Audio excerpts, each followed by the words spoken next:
Last time we saw Scott was Christmas 2009.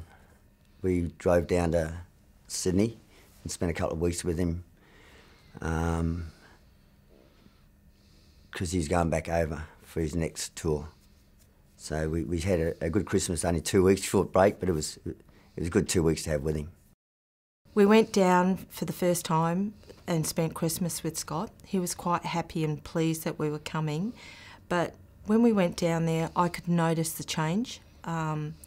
Just little things, like his mood swing had changed.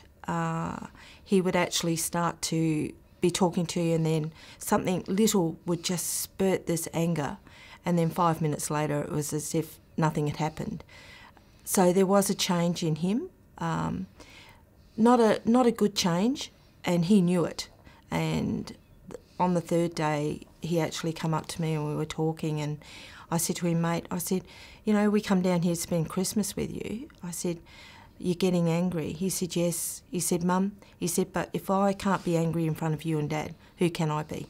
He said, you know the circumstances. And he said, and that's it. He said, I can't help it. So we come to an understanding that's slowly and surely being overseas was starting to affect even him in a slight way. When he was overseas, we generally got a phone call about once a week when he had the opportunity prevailing, depending on their activities.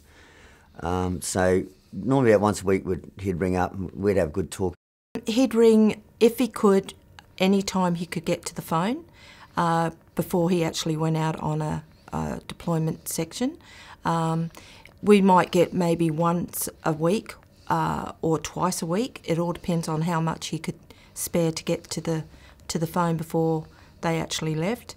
But he usually tried, if he was going out on an actual section deployment, he would try before he actually left, and he'd say that he was on his way out. He would ring us as soon as he got back, and he was true to his word. Every time he come back from a mission, he would ring us just to make sure that we knew that he was okay and he was all right and everything like that.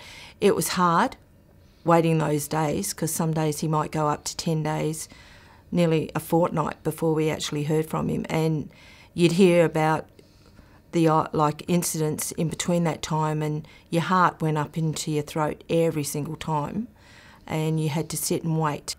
In Afghanistan, as I said, sometimes it might be 8 or 9 or 10 days before we'd hear from him, and that's when we knew that he was pretty heavily involved in contacts or in what they were doing.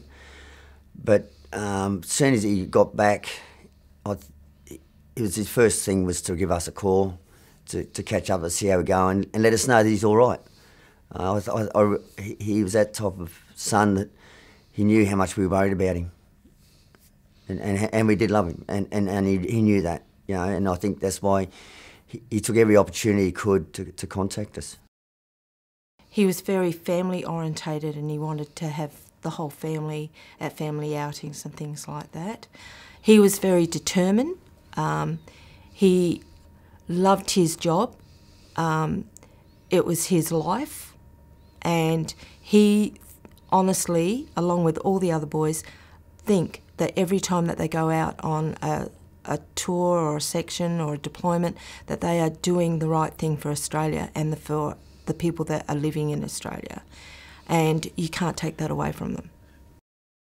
As he said, Dad, we're better off trying to fight and control them over there than allow them to come into Australia. And for example, he said, look what's happened in Bali, and how close was that, and how many Australians got killed there. So I myself, for the understanding that Scott and the boys have told me about their role in Afghanistan, I think it's a job that has to be done to try and kill, or try, and I know it's not going to happen all the time, but trying to reduce the terrorism factor and reduce the chances of something happening in Australia at a major event where we have innocent people killed. So I believe our role in Afghanistan is to disrupt the terrorism cells of the Taliban and Al-Qaeda, and that way to eliminate the possibilities of something happening here in Australia. and my son explained that very well to me, and I understand that's what the boys were doing. I personally have got a bit of animosity with regards to the governments not releasing enough information to the public to make them aware of why we are there. And they operate in such small groups that they, I think they become a little small family.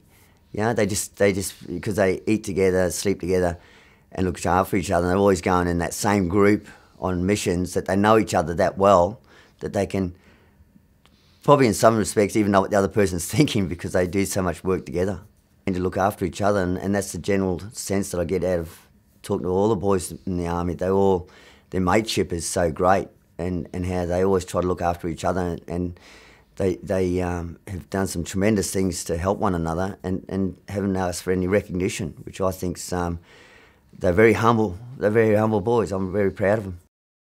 I've often thought what it'd be like in their shoes to come and face parents and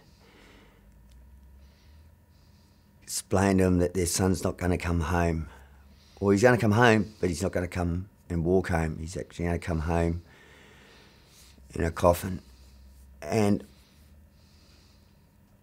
I would think it'd be the hardest thing for them to do, because one is to try and judge a reaction of what the family would do, and to try and explain that. The only factor is that it's a bit harder because you don't get to say goodbye.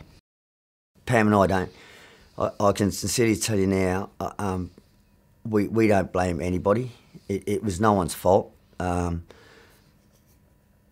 Some people got a bit of anger because it was a chopper or the pilot made a mistake. In my way of feeling is that we're not here to judge the pilot or the crew of that chopper. Okay, a mistake was made, but how can we judge what was happening at the time, what the conditions were like? You have your moments where you just think, yes, I've got to go on, and you get motivated. I've been very lucky. I've had days where you just can't get out of bed, and I've had Ray that's motivated me and kept me going. Thank God he has, because otherwise I would be a person that could easily just slip back and think nothing of it. So that part of me has given me the chance to actually get going. And deep down, I could hear Scott in the back of my head saying exactly what Ray's doing. Get over it, come on, keep going. If you don't, you're just going to slip and fall. So he's been there the whole time. No animosity against the crew. I've got no animosity. And I'm very proud of even our boys managed to save more lives from that crash. You know, they did an extremely good job. How there wasn't more deaths, I don't know, but they did a really good job. They really did. I think all parents go through a roller coaster experience. There's times that if the phone rings at odd hours, you always expect it. You pick up the phone, you think, oh, it's going to be him. A couple of times I've actually done that. The boys have rung from Afghanistan to talk to us and to see how we're going, and I've picked up the phone and automatically called them Scott, and the boys have been so sweet, and they've just gone on with the conversation as if it hasn't even registered. It's been extremely hard. They really do. They really look after us. I think it's quite proud actually to be part of that big family. I think it's something that's made Pam and I probably accept the loss of Scott, knowing we've got that much support there to help us. We haven't been left out in the cold, if that makes any sense. But it's an honour to be with them. I really mean that. I think I'm very proud. The Commandos and the Special Forces are an elite group. They're very tight-knitted, and they stay together for a lot longer than what a battalion does. So these boys now have become our boys. I always told them at the beginning when we lost Scott that I've lost one boy, but I've adopted 850 others. Over that period of time, they have not faulted us, they've rung us, they even come and visit us. We have had that much support, not only by the boys, but also from the commanding officers. We can't fault any of it.